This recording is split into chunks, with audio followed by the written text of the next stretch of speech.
যাই হোক, আসসালামু আলাইকুম। হজরত শাহজালালের মাজারের সামনে আমার জ্ঞানী গুণী আলিম উলামাগণ আমরা উপস্থিত হয়েছি। কালকে নতুন করে আমরা কোর্ট পয়েন্টে নামবো ডিসি সারোয়ার আলমের জন্য। এবং কেন নামবো? ডিসি সারোয়ার আলম আসবেন, শুধু আসবেন তাই নাই, ডিসি সারোয়ার আলমকে নিয়ে আমরা কমিটি চাই। আপনারা শুধু আমার কথায় একমত আছেন? ইনশাল্লাহ। আমি এখন সম্মানী বক্তব্য রাখবেন মইনুল ইসলাম আশরাফি, এর পরে আপনারা বক্তব্য দিবেন একজন একজন করে সবাই। ধন্যবাদ সিলেটি মাসুদ সাহেবকে। সময়ে অত্যন্ত চমৎকার একটি প্রশ্ন করেছেন। আপনারা জানেন যে সিলেটের একজন ক্লিন ইমেজের ডিসি ছিলেন জনাব সারোয়ার আলম মহোদয়।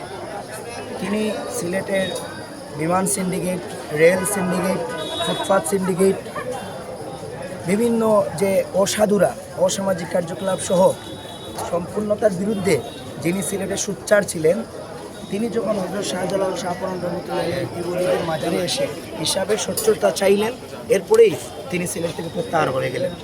এর তীব্র নিন্দা এবং প্রতিবাদ জানাই আমরা। তারই ধারাবাহিকতায় আমরা শুনেছি আজকে যে একটি আমাদের মন্ত্রী মহোদয়কে নিয়ে যে একটি কমিটি গঠন করা হয়েছে, 12 সদস্য বিশিষ্ট একটি কমিটি।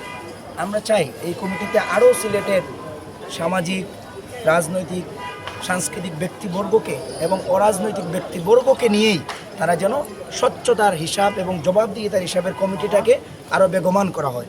এবং মানুষের এই যে আবেগ আপ্লুত, যে 700 বছরের ইতিহাসে যে টাকাগুলো এই শাহজালাল শাহপুরানে আসছে, এই টাকাগুলোর হিসাব জাতির সামনে ক্লিয়ার করতে হবে। এবং ওনারা বলেছেন যে আজকে দেখলাম যে কমিটি হয়েছে যে আমরা 30 দিন পরে আমরা হিসাব দিব, 1 মাসের মাথায়। আমরা চাই যে প্রত্যেক সপ্তাহে আপনারা জাতিকে, যেমন মনে করেন 7 দিনের হিসাব আমাদেরকে বুঝিয়ে দিতে হবে, সিলেটবাসীকে জানিয়ে দিতে হবে যে আমাদের তহবিলে এত টাকা আসছে এবং এই খাতে আমরা এই টাকাগুলো ব্যয় করেছি এবং এই আয় আছে, আমাদেরকে জানিয়ে দিতে হবে। এই 1 মাসের ওয়েট আমরা করব না। আমাদেরকে আর দুঃখ দেওয়া যাবে না। সিলেটবাসী আবার সোচ্চার রয়েছে, যে কোনো আন্দোলনের জন্য আমরা প্রস্তুত। আপনারা জেনে শুনে অত্যন্ত খুশি হবেন যে ঐক্যবদ্ধ সিলেটের আয়োজনে আমরা আজকে দীর্ঘ প্রায় 5 দিন যাবৎ আন্দোলন করে আসছি সিলেটের ঐতিহাসিক কোর্ট পয়েন্টে। আগামীকালকে আমাদের বিক্ষোভ সমাবেশ রয়েছে।